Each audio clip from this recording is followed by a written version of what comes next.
How do you view the role of AI in enhancing and transforming traditional art forms? In your recent work, you integrated AI, and how has this influenced your creative process? How AI influenced your creative process recently? So I started experimenting with AI 1.5 years ago. But I've been an artist. My artist career started in 2007, which was 17 years ago. And when I first started sharing my AI images on Instagram, I got a lot of feedback from, especially from my fellow artists. And the feedback was mostly, Metha, what are you doing? Is this even real art? What happened to your old art?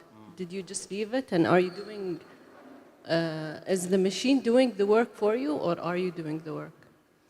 So that, left me very baffled. I lost a bit of confidence and excitement of the process. Of course, I went to ChatGPT, and I said to it, there's this artist called Metha Demethan. Can you tell me more about her? She's using AI recently. What do you think about that? So it came back with a very interesting answer. And this answer directly from ChatGPT? Yeah. Okay. But first it gave me the background. Meetha is from Dubai. She's known for her scenography works. She scans images of portraits of people, of clothes, and she puts them together digitally on Photoshop. She explores themes like culture, her identity, her background. But what really hit me was the last sentence it said. And what it said was, if Meta has ventured into AI recently, then that would be an interesting evolution in her already tech-forward approach to art. So when it said tech-forward approach to art, I was so happy and excited. Like, how did it know that I was always jumping onto every technology out there? I'm excited to learn whatever there is available. So that was really amazing for me to hear, and I was really relieved to hear that. But I started using AI because I was curious. I heard a lot of articles I was coming across that said AI will be replacing artists. It will be replacing the human. So I was like, what is this thing that's going to replace us? What is this thing that's going to replace artists? So I went online and I went on YouTube and I taught myself how to prompt. I went on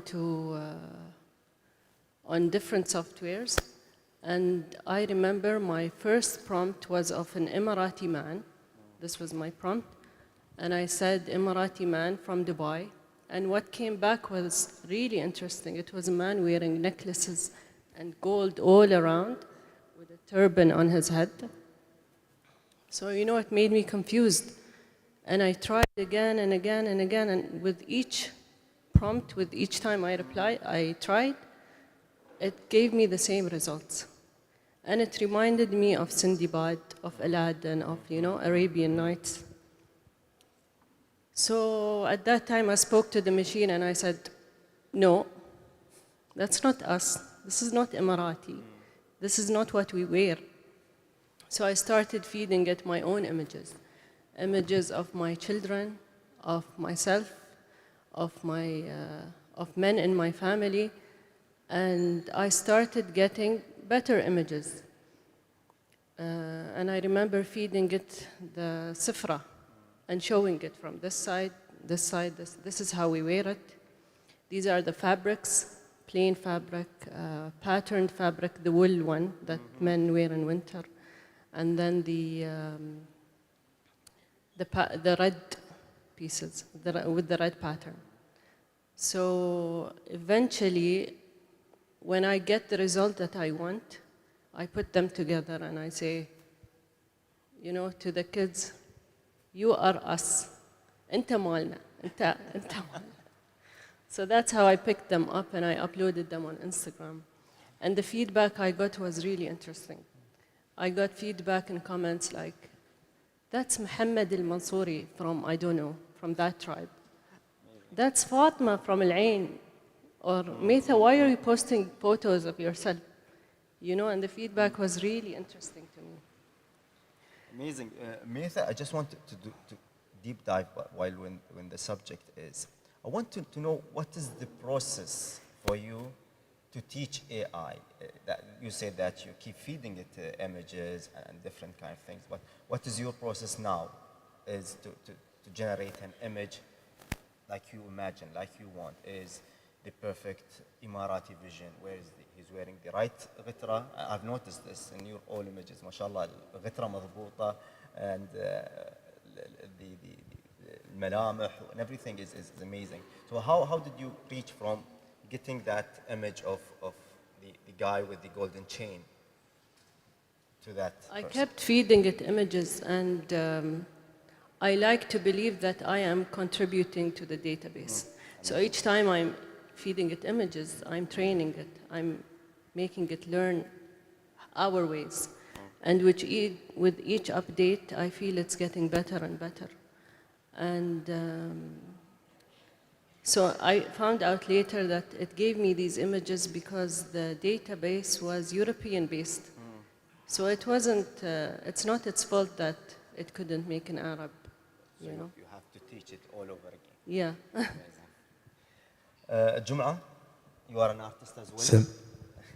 You are an artist as well, and you have a different field of art, which is calligraphy and mixed media art. And now you are a leader in strategic communication. So how do you see AI impacting the representation of women in creative field?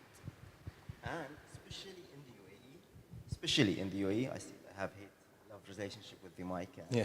Especially in the UAE, and in your perspective, what kind of initiatives can help and further support the women in creative fields using AI? Our screen is having issues. When thinking about AI, I want to jump on a term that initially AI is not smart, right? It's how we feed the information, like Metha said, like our esteemed panelist before me said, what information we feed to AI is going to generate the outcome, right?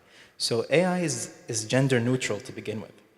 So it really depends on who feeds the information. Is it men? Is it women? What perspectives are being fed? Now, as an artist and as a communications professional, they're two different hats, but they sort of merge into each other.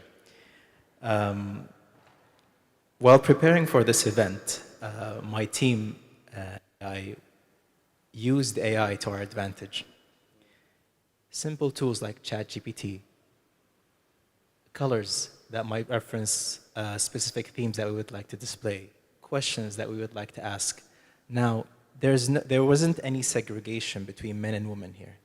It was more of a human interaction because AI is here to serve all, men and women, not specifically men or specifically women. Going back, it's what we feed to AI is what affects the outcome. And I'm just getting a phone call right now. I'm sorry.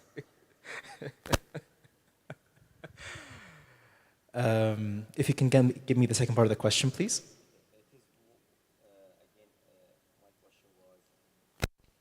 My question was how you as a strategic communicator would represent how AI impacted the representation of women in the creative field, and what kind of event that might help women to thrive. Okay, AI would impact, again, I'm saying it's a gender neutral thing. It would help both men and women in the same way within the art field itself. Depending on the information, it gives ideas, it helps us share ideas, it helps us spread ideas, and it helps us alter the conversation from being biased from one sect to the other. Like what was mentioned in the previous sessions, for example, feeding information to AI that's related to women will give us a clear understanding what women need, vice versa to men, feeding information to AI, to the necessities of men and thought processes of men will give us the same things. Now, the initiatives that could be used within the realm of AI for both men and women actually are very similar. Once again, it helps promotion, it helps the spread of new ideas, it helps the actual shift of conversation that can happen between both sectors and help us work together in moving forward. So that's the main premise of using AI. Amazing. So now we go to Mishal, right? Okay. You are the head of strategy in Shira', which is a semi-government agency in Sharjah. How do you see yourself in creating or becoming a global hub for talent and ventures, and how you can merge AI with the creative scene and making Sharjah leaders in that as well? It's working. Okay, great. So I think firstly we have a very good ground to begin with because there's a few advantages that Sharjah has. Number one is that Sharjah has long enjoyed this reputation of being the cultural and creative capital of the UAE.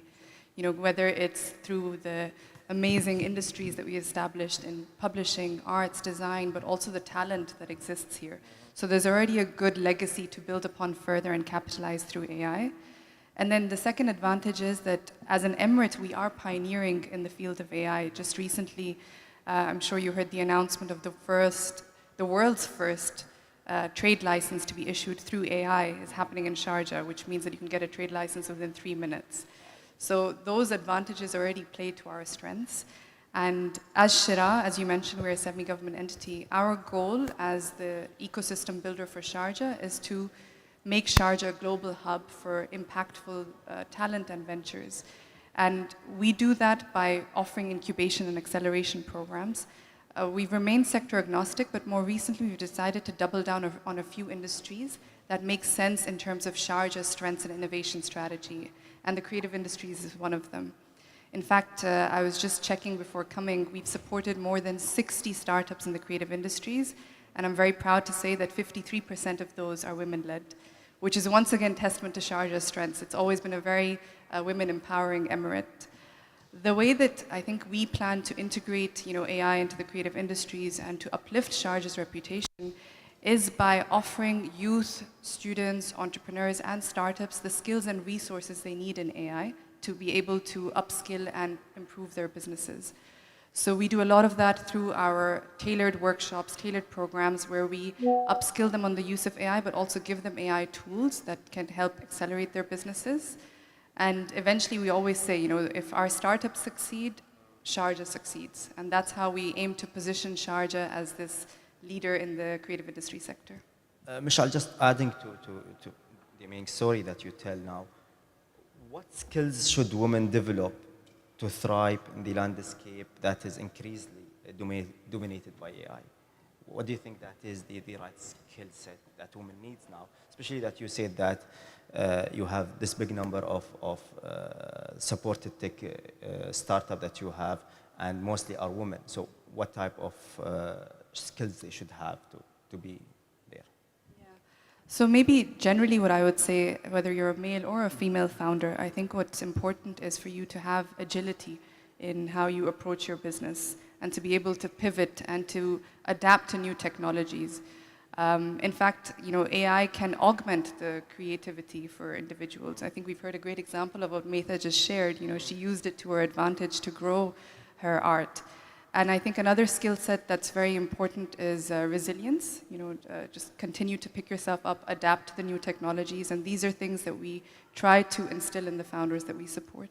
Yeah, and I think also agility to move from one sector to another sector, knowing and have an open mind as well to understand and not fear from the future in AI. Metha, now I'll go back to you. In your experience, and I'm sure that there is a lot of challenges that you have been through, especially that you said that when you started showing your AI art and people reacted. So what are the key challenges for artists that's using and integrating AI in his work? So what is the key challenges that you have? I think the most biggest challenge for everyone at the moment is fear. Everyone is afraid. And I think fear is good. Fear makes us human. It's an emotion that tells us to take action. It tells us to move to unknown places and, take the adventure. And I think if Leonardo da Vinci or Picasso were here now and they were given these tools, would they use them? I think they would, absolutely. Because AI unleashes the mind. It takes you to places you've never been before. It elevates creativity like never before. Things that we used to do in days or months takes us seconds now, takes us a really short amount of time. You can brainstorm ideas, you can visualize your ideas. So really AI shouldn't be feared, I think, and you should just jump in and really try to explore it and see. I feel each artist would use it in a different way, depending on their vision and what they would want to get out of it. So your advice for the artist that's using AI is experimentation, experimentation, experimentation. I agree. Jum'a, in your view, AI is more likely to enhance creativity by serving as a collaborator for artists and communicator. And you said that before, that you and your team used AI to help you get this event up and running and everything. So does it pose a genuine threat to traditional creative roles? I'm not asking you to fire anyone, but It's a complex situation. agreed. That specific question had a few notes prepared, and I actually posed it in AI, in ChatGPT, and I wanted to see if we were in line or not. And somewhat, yes, somewhat, which is good. I mean, some of the answers I got from, or part of the answer I got from ChatGPT was, it can both enhance creativity and pose challenges to traditional creative roles, which is correct. We're all online. It can serve as a valuable collaborator, and it can generate new ideas, like we said, and it can process handling repetitive tasks. Now, as an artist, this is where I think AI can help me. I hate the foundation processes of creating traditional art. For example, if I can feed a machine to finish the base work, create the frame, create the canvas, and understand what color exactly I want to use on the base, and then give me the actual ready base for me to go and become creative, I'd be very happy. But at the same time, it can't finish up the final painting for me, right? So there needs to be a human touch in any sense or in any use of AI. You can't really depend on AI to finish everything from A to Z. So it doesn't pose a threat. It's actually a very helpful tool if you know how to use it. Now, you work in strategic communication, and I'm pretty sure there's a lot of PRs going in and out. Right. Do you use them? Do you compose them? I in can't AI? tell you all my secrets. But yes, we do. This is going to be very specific. We don't use ChatGPT to generate a comprehensive PR and press release. Okay. But for example, if we need specific facts, we can ask AI to pull up those specific facts, but then we need to fact check. Fact checking is number one. If you don't, again, it's the human element. If you don't fact check, you're going to get into a lot of trouble. So you can ask AI to create the skeleton for you Yes. and the base again, but the final outcome has to be human based. I'm convinced. So Yeah, definitely. Mishal, so my question for you is again about the creative scene of Sharjah, and how you, as a semi-government entities in Sharjah, you can help in creating that. So what are the key challenges and opportunities you foresee for creative professionals in Sharjah as AI technology is becoming more prevalent? and how Shira is addressing these challenges and leveraging AI to enhance creativity and innovation in the region. So whilst I'm not a creative professional, we've spoken to many of our creative startups, and I hope Metha can also echo some of the sentiments that we received. You know, we at Shira see AI to be a feature and not a product, and it's a very powerful feature if used strategically by startups. You know, we've spoken about how it can help augment the creativity, and it can remove some of the menial processes that Juma was saying. So you have, you know, a degree of automation and efficiency in as a creative professional when you're building your art or any of your products. It can also increase personalization because you have access to the data-driven insights. So you can create very custom campaigns and custom immersive experiences. And I think you need to evaluate the opportunities with the challenges. And some of the challenges that our startups face, the onus is on us at Shira to equip them to have the skill set, the agility, as we mentioned, to face those challenges. And I think one of them, given the rapid evolution of AI, is that the pace at which it's evolving can result in a skills gap for creative professionals. So we aim to address that at Shira by continuously providing them with upskilling workshops and technical skills development so that they are able to match the pace of AI and not be afraid of it, but rather use it to their advantage. There's also the sentiment that Metha touched upon earlier is that, you know, as a challenge, sometimes creative professionals worry about losing the essence of their art through AI, that it becomes a bit generic and automated, and you lose your signature touch in the art. So we bring in mentors and strategic experts to guide our startups on how to strike that balance between still retaining your artistic essence and using AI to your advantage to scale the other parts of the business. And I think another challenge that we see is that sometimes access to these AI tools is limited for startups, depending on where they are in their journey or what, you know, whether it's cost related or if they're from emerging markets. So as part of our startup incubation programs, we offer our startups access to 40+ AI tools that can help them with things like easy prototyping, using no code, generating advertisements, and by making it a democratic access, we are also enabling them to then become professionals in this. Michelle, now talking about the accessibility to AI, and now you're providing this big number of tools to these startups, but also do you provide accessibility to AI mentorship for them, and they're shadowing some of the AI startups and work with them hand in hand, shoulder and shoulders. Do you provide this as well? Yeah, absolutely. So we have an industry expert pool that covers AI, and we have people that are actually working within this field that mentor them. But also we try to aim for shadowing opportunities like you mentioned, so youth can shadow startups there. And we work with entities, so we've worked recently with the Ministry of AI on running an upskilling workshop for youth. Amazing. Thank you, Michelle. And my next question is more into art, so it's more to Metha and Juma. Is what are the misconceptions that we have about AI in the creative sector? So basically, an artist. So you said that when you post your first image, there's a lot of firebacks came to you. So what are the misconceptions that we have in the art scene while using AI? I think the main misconception is that AI is doing the work for you, and I feel that the process is more iterative than automatic. So it's not just the press of a button and you get an artwork and khalas. It's like a conversation that's back and forth and back and forth. And I like that AI can be customized to each artist, and that's really important. I feel that an artist is always between control and play. So you want to control the work, but at the same time, you want to have happy accidents.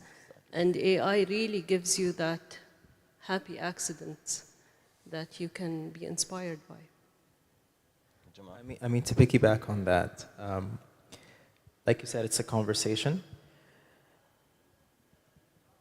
It all depends on how you start a conversation. I think AI is a being within itself with its own thoughts and feelings, but these thoughts and feelings are influenced by different factors. So once you want to get your input into that AI machine, you have to also give it your point of view.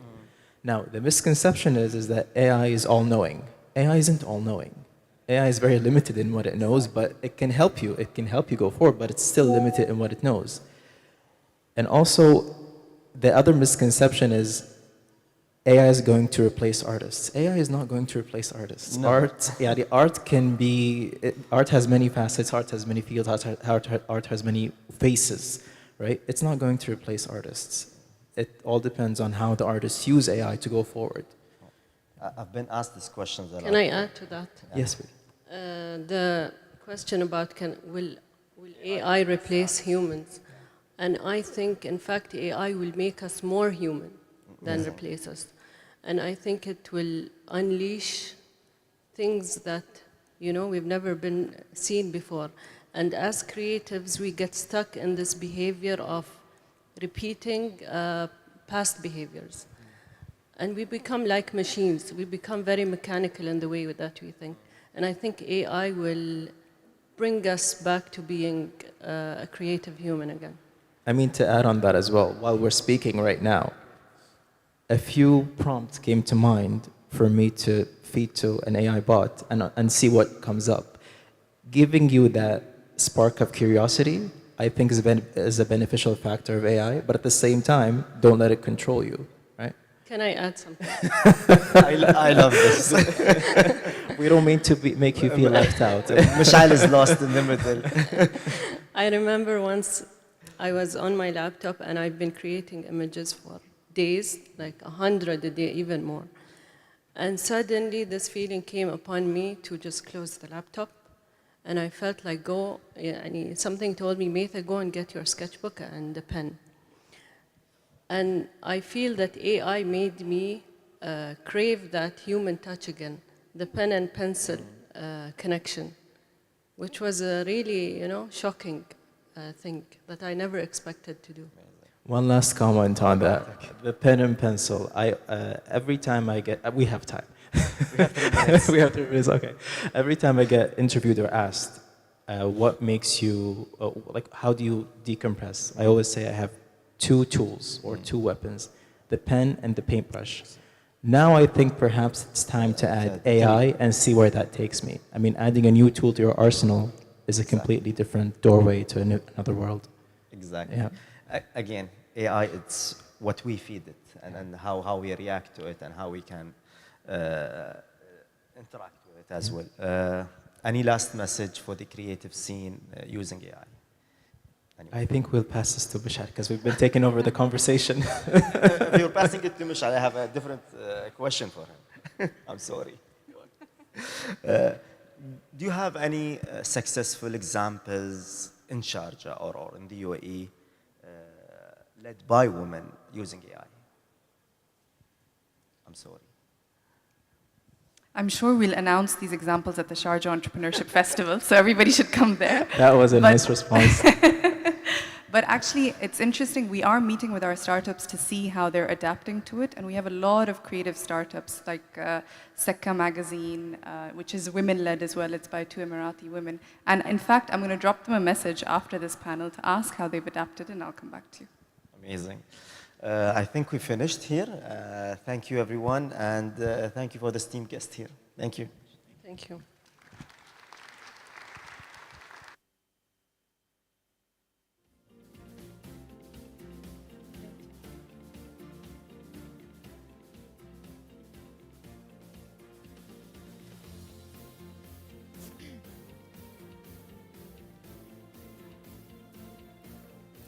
Thank you, panelists. Our last panel is the importance of having women in AI. I invite our panelists to the stage, Mariam Al-Ansari, Yasmin Al-Anazi, Shada Al-Borno.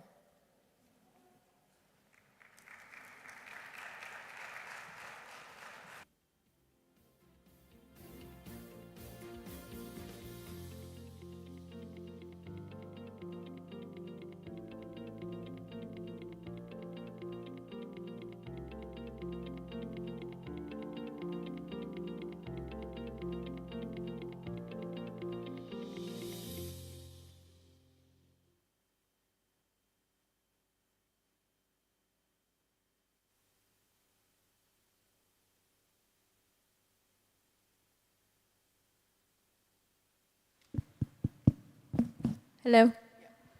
Works. Hi everyone, my name is Mariam Al Ansari. I'm the CEO of Ittefaq.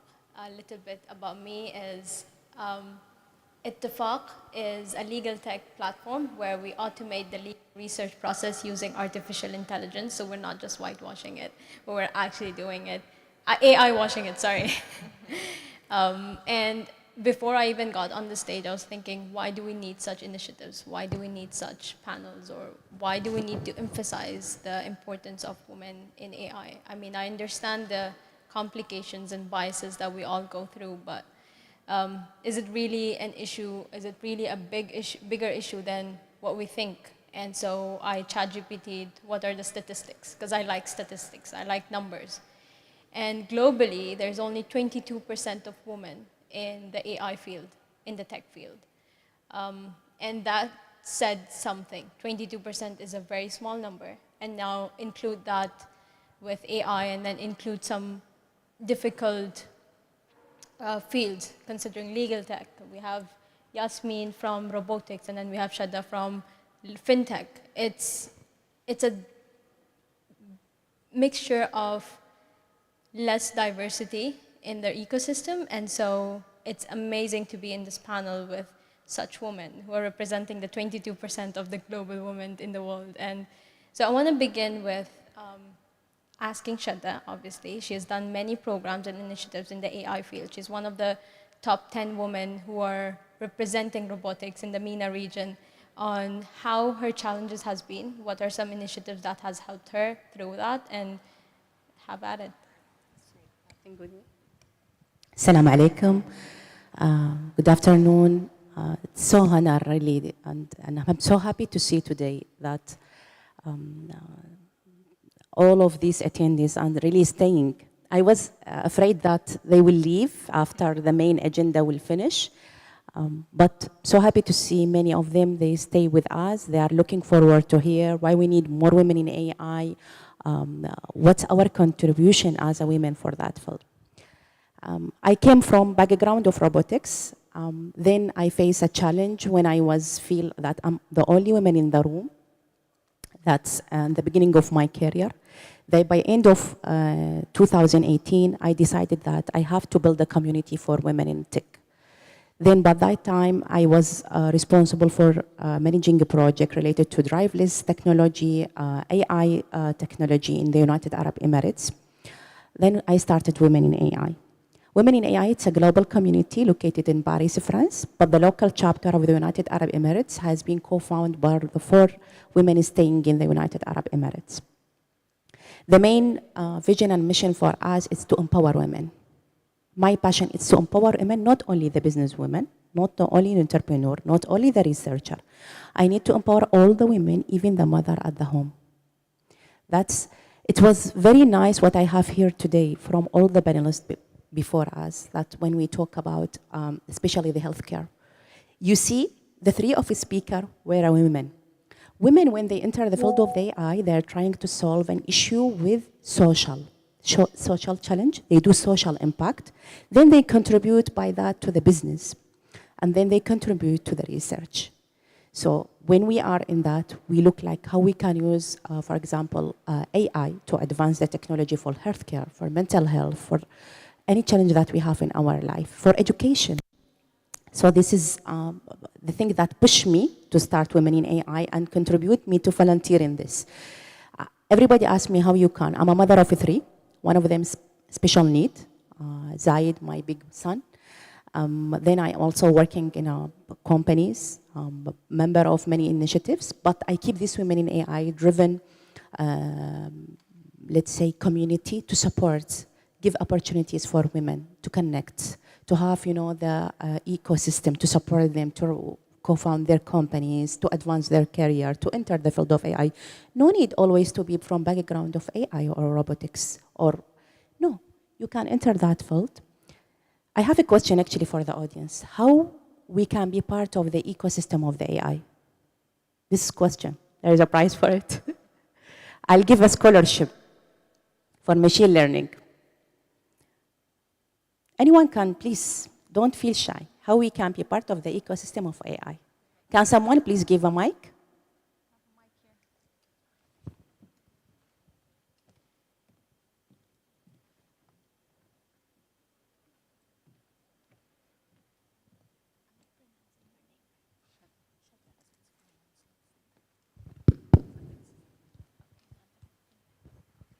I think the first thing that crossed my mind was educate ourselves, keep ourselves updated and educated, even though we are not part of it, but we still need to understand it. Great. There is another answer here.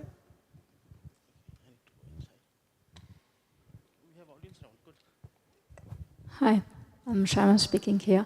I think it's very important to be upscaling, and not only at home, but already very from the beginning as a childhood. And it's important to embrace them and not waiting that someone else is coming and helping us in this area. Thank you. Any other?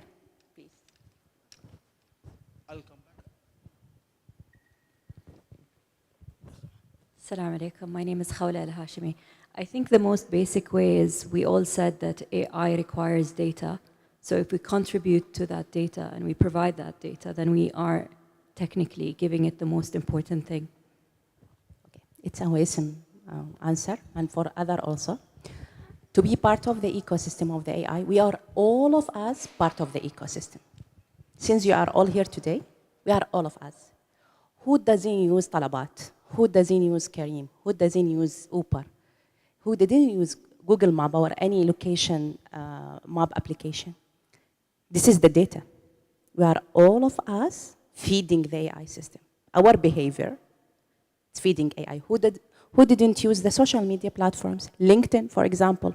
Lots of women, I just have seen them today for the first time. They came and greet me now during the break because we as women in AI contributing for this event, they register through us. They say that we come today to see you and meet you here. I think almost 11 or 12 of them, they just passed to say hi for me. So all of us using that to connect, to do our daily lifestyle. And also, it's not about only upscaling, it's about not a new generation. MashaAllah, the new generation, they are super. My kids, grade 2, government school, they took a robotics club every Friday, my baby Sultan. So, mashallah, the next generation already equipped. But I mean, all of us are part of the ecosystem. As the doctor, she's saying in the previous sessions, as she's a customer, she considers herself customer. Either we use the tool to empower our business or our work, so we are contributing and part of the ecosystem, or as researcher, which is very important element. And the third, as investing in AI. Invest in AI. This is what we need to do. I'm happy that we are here today in Sharjah discussing this. The previous session has Shira'. There is a lot of women, co-founders of a startup, tech and AI startup, pushing that, doing applied research, and then getting investment in that. So I was really happy to see women's contributing, attending from the ecosystem of the United Arab Emirates this event today. Thank you for the hosts to stay with us to learn and to share the knowledge with each other. Thank you, Yasmin, for your input.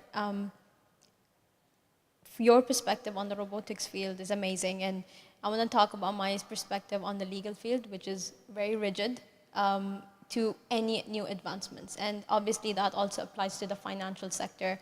And it's so hard to convince someone to change their behaviors, and now you bring in the old conventional ways that they're comfort in, and then you bring AI into it. There's so many biases against that. But now you also bring biases against women. And this is a question I want to ask Yasmin, because she's been in the financial statement, which is more rigid, which is more male-dominated industry. If there is still any biases until today regarding women making decisions, women having leadership roles in, be it in the AI field, be it in the tech field, be it in the financial sector or the robotic sectors, or have we moved on from it? And I want your honest experience in that sense. No, so thank you very much for having me, and I'd like to echo Yasmin's sentiment that it feels very empowering and motivating to contribute and listen to impeccable and compelling stories very motivating, and we need to keep doing those, coming together, speaking, sharing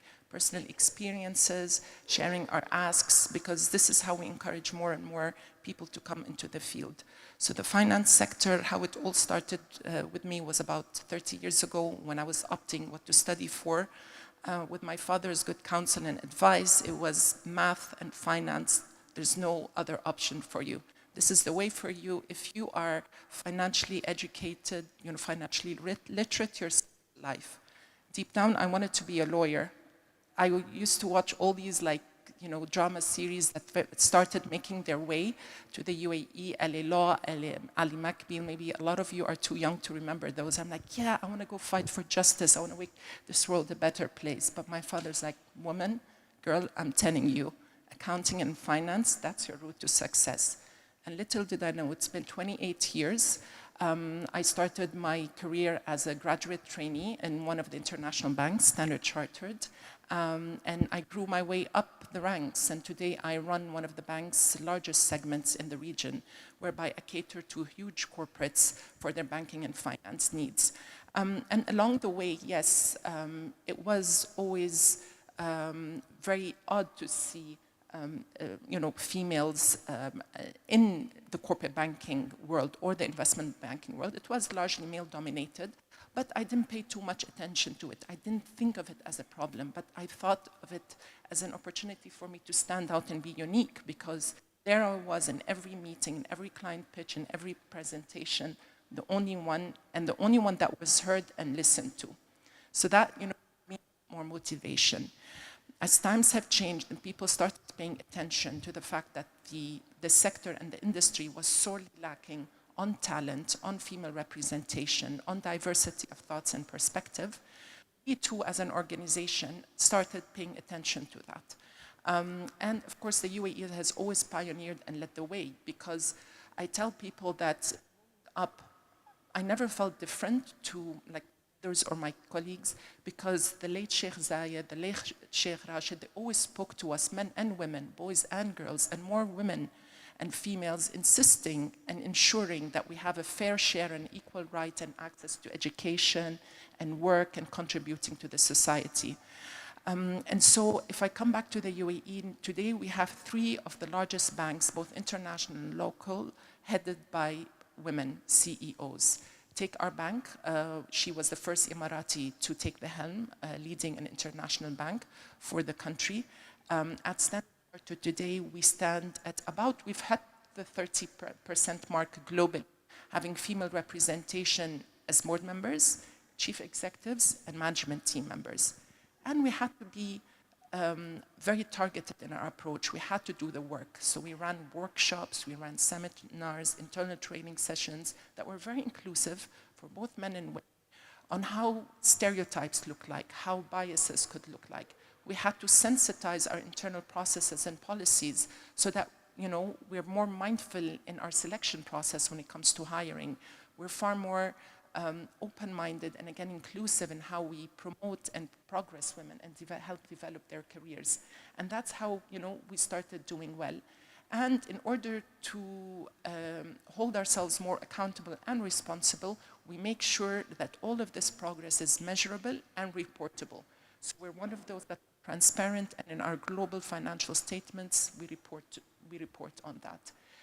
As far as biases, of course they exist. They're in far lesser pockets now because everyone is well aware. And some of them, they're either the society, the corporate itself, some colleagues, the wider community, and they tend to revolve always around capabilities and potential, and are they willing to put in the hours and so forth, because there's still this notion that tougher jobs and higher ranking jobs will require one to prioritize work over life, hence perhaps not. And the other thing is, while we have mentoring and training and guiding, what we need more of is sponsorship. And for example, Her Highness Sheikh Budur doing something like this, sponsoring such events and advocating so strongly and repeatedly and continuously is far more key than just stopping at education and training. You mentioned that when you were rising up the ranks, you faced a lot of issues, and I'm sure a lot of us are rising up or have been at this rank at certain points and face a lot of issues. What are the most ones that really stuck with you, and how did you get over it? And this is a question for both of you, because that can help us ourselves, myself included, by the way, learn from someone who's been there, and then how did you manage to get over it? I think I was, along the way, admittedly, my own worst enemy. I didn't believe a lot, so the first bias or glass ceiling that I had to break was my own.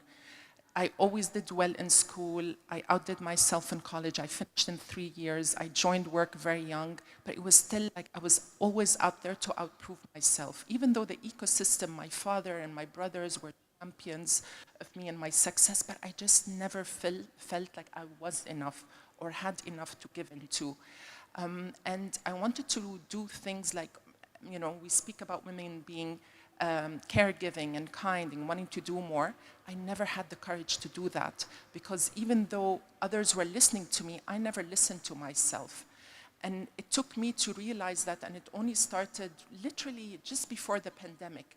People ask me how, what is it? I don't know. It was literally randomly one day, and I said, Shada, this cannot go on. You have to believe in yourself, because if you don't believe in yourself, then others won't.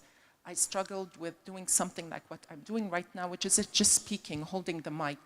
And day by day, with practice, with coaching, with practicing, recording myself on how to do it and forcing myself to come to such sessions, I can't tell you how much I regret, like driving down here. I'm like, why did I do this again to myself till now? And then when someone spoke, Maitha spoke about fear as being a motivator, I'm like, woman, just again, go for it. This is how you do it.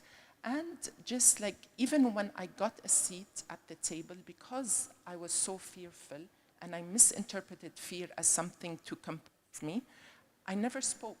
So I had a seat at the table, I was asked for my opinion on things, and I just went along. So it required me studying, learning, going through self-development, coaching, asking for help, seeking for help to help overcome those biases. Ourselves included, we like to humble ourselves too much, way too much. I think we should give ourselves some credit on just being on a stage or speaking to someone or someone coming and recognizing you. It shouldn't be some humbling experience. It should be something like, wow, like 10 people came in for Yasmin at this event. It's an amazing, amazing thing. The fact that she made 10 people so encouraged and so inspired by such talks, and God knows, like, they could leave from here and start and feel empowered to start their own thing. And so, Yasmin, I want your perspective on this. What do you think? I second Shada and what she's shared.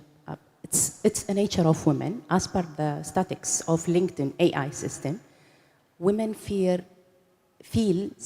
less confidence to apply for jobs, even they have 80% of the requirements. Normally, man, if they have 20,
The initial presentation that 2022 only percentage from the global landscape, the women are there.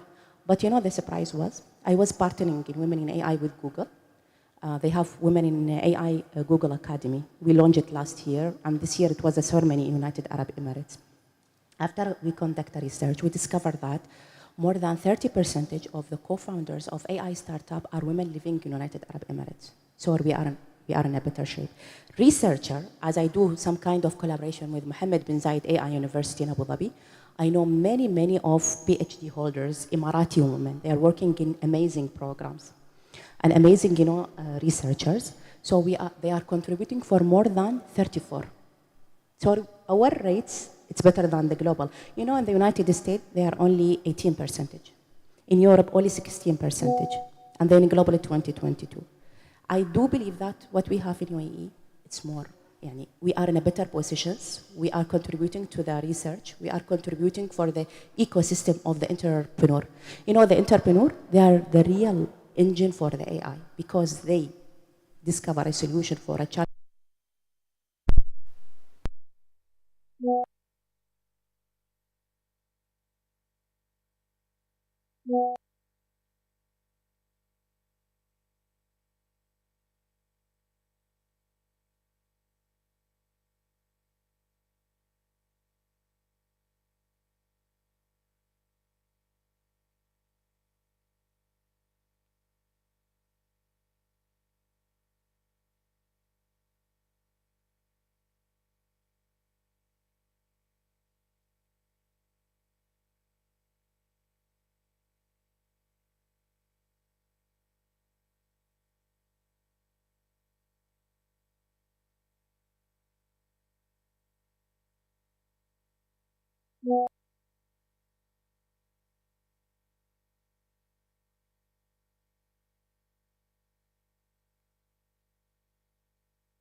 The projects are located in United Arab Emirates. So really we are in a better position. So don't shy. Don't you feel less confidence. Please push it. Thank you. That's really inspirational. I'm usually not happy that I'm wrong, but I'm happy that I'm corrected now. Yasmin, what's your take? She's Shedda. Shedda, sorry. Again, don't like to be corrected. On that, I think having listened to Yasmin, and again from experience, what we need to do more is sponsorship, advocacy, and bragging. So these are amazing statistics to be very proud of. Both us as individuals and sponsors, we need more out there in the public domain so that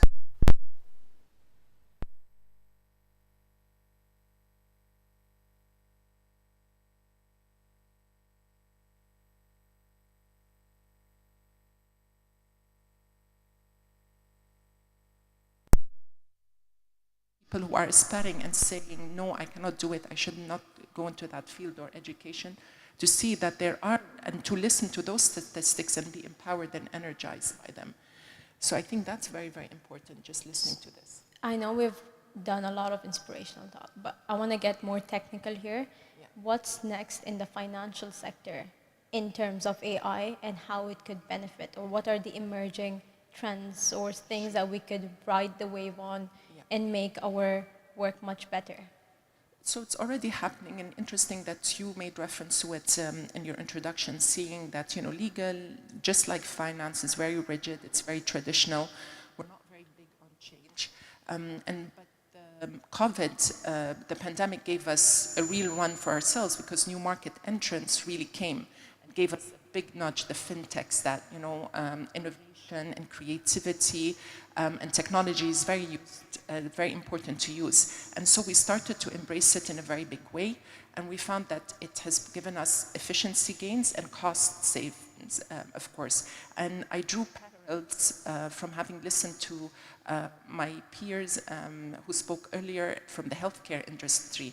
So it's efficiency, speed to client, personalization, managing data better, projecting better for the future when it comes to things like revenues and, you know, how you can manage your costs better, client satisfaction, operational efficiency, so you get things done faster, and you eliminate a lot of time wasted analyzing data and numbers and just cracking and trying to make sense out of that. So if anything, it's really made our work, you know, it has enhanced it and enabled us as bankers. Yasmin, what's next in the robotics field?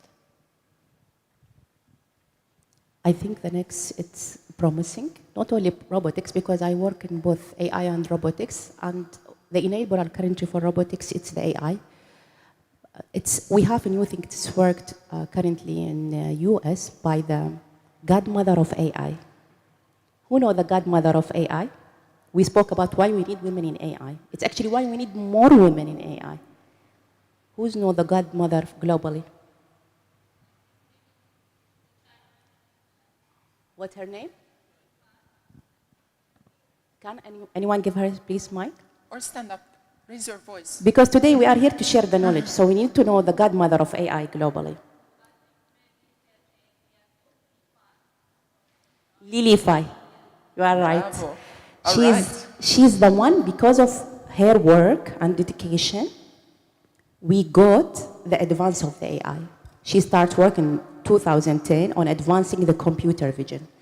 When we correct the facial recognition, we are all talk about the bias. She corrected the facial recognition. And she's an entrepreneur. She's a professor in Stanford University, and she co-founded 3 startups. One of them, it's the next, which is the 3D AI. She worked about integration the robotics world with the AI solution she's developing currently. I so influenced by her work because she's feeding the whole global with the next, you know, advancement of AI.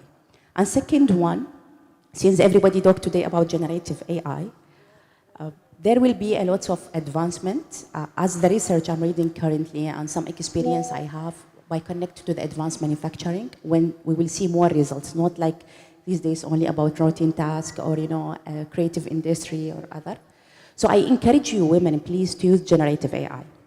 If I will ask you, are you using? How many of you using generative AI, ChatGPT? 1, 2, 3, 4. Which goes on approximately half of the attendees today. Unfortunately, as per the statistics, all of us talk about the Bison data. Only 36% of the users of generative AI are women. So please, you are feeding this bias. Use generative AI, not to, you know, I'm not promoting the company, but I mean that to take the experience at least once and, you know, to give your input. By giving your input, then the data will not be biased. Then when we have the machine learning, which is the, you know, all of us talking about, you know, biased systems, probably because when we take the data for the machine learning, it will be biased. It's not structured in the way that we are looking forward for it, to have it in our system. And there is a lot of things like even AI force technology, like learning from real life environment happening. It's called AI force technology. This also should happen, when it should happen, should have our voices as a women. As I say, we are solving social impact. There is a lot of people, we talk about bias. A great example, a friend of mine, she's an MIT professor and also co-founder of a startup. She works also for solving this bias in the system. So she generates algorithm to justice the bias in the system of the AI. So please try, at least try. Everything in the life about trying. Don't feel, again, shy, and don't feel less confidence. Thank you. Can I build on this bias thing? Because it occurred to me, a friend and colleague of mine just reminded me kind of politely to pay attention, if you haven't already, to the fact that most chat boxes have female voices and names. So if you think about it, there's a stereotype in your face or a bias that women are far more geared towards support functions and service and so forth. But on the flip side, the way I looked at it, look at what we use it for: analytics, creativity, speed, efficiency, organization, structure. And these are all attributes that are very necessarily in leadership and decision making. So there's like two sides to each coin. It's all about the perspective, to be honest. And before we end this panel, I just want both of you to give one key takeaway that you want all of us to take away from this whole panel in a sentence. Surround yourself with great minds and friends. They will be your energy.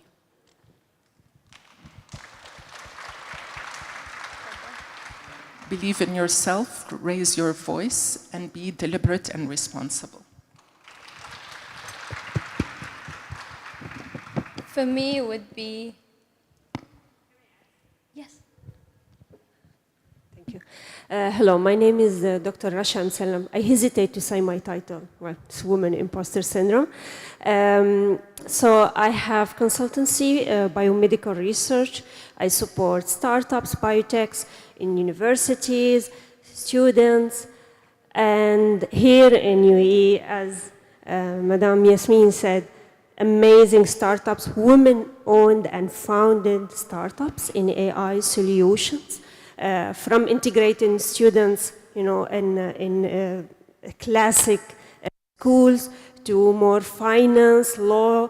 The problem is VCs, they will never fund these women-owned businesses. I know I'm advisory board in multiple, excuse me, I'm a little bit biased, only women-owned companies. I don't go to men-owned companies. And I feel my mission is to advocate and raise the word about women-owned companies. Always perception, as Shaza said, service, it's too emotional. We are impactful, but it doesn't bring money, although it's not true. So what do also your uptake from finance and also advocating side? I just allow me to get it in. There is an amazing program, start to help investing in women technology in United Arab Emirates. I know globally it's 6% from the capital venture go for women. But here in UAE, as I know, it's a better. I think we across 13%. When I spoke about the Google AI Academy, when they select women who own startup and they have the program with them, Amazon same. Also, there is a program in Mubadala in Abu Dhabi, as I know, they invested. I think all of us, we know Tharwa or Tharwat, the platform of AI. It's got invested by two local fund program in United Arab Emirates, one in Abu Dhabi and one in Dubai. And she's not even Emirati. She's just started doing her tech AI company. Here in Shira also, we have amazing things in Sharjah happening. There is a lot of, I do believe like 43% of the co-founders are women who are part of the ecosystem of Shira. And they are getting equal chances to be introduced. I told this because of my experience with Shira. I know it's currently not in the, in the goal that we aim for it, but things is going on progress, especially if we talk about the United Arab Emirates. And if we talk about MENA region, we have UAE, KSA, and Egypt. These three countries are pushing forward the women in tech, especially the entrepreneurs ecosystem. Mostly we have 36 owners of the startup company in Egypt are women. I mentioned about the United Arab Emirates, more than 40. In Saudi as well, approximate things. So we are pushing that. Such a program by such bank, incubation program only for women and funding the winners Same what's happening also in other banks. Also, we got companies like NVIDIA, Google, Amazon funding same programs. Last week, we have amazing event. It was investment firm in Sharjah. We have amazing program called Sell the Deal. It was at the second day. The nice thing about the sale of deal, it was the tech startup from American University of Sharjah to get investment directly during the summit. What I like about that initiative, 7 startups are owned or at least co-founded by women, got funding directly during the summit by the sale deal. Her Highness Sheikh Abidur, she's the sponsor person for that initiatives. We have high-profile people. They were the judge, like Kareem co-founder, like Al Arabiya. Yes, I I reply. would have to cut you off. I'm so sorry. I'm sure. Thank you so much for your question, first of all. I'm sure she and Shadda are more than happy to help you outside of this panel, but we have to cut this short. Thank you so much for listening, and I really, really hope you guys took something out of this panel discussion. Thank you. We are here. Please Yes, don't feel please shy. feel Connect free with to- us. We will help you to assist you. Thank you. Thank you, Mariam.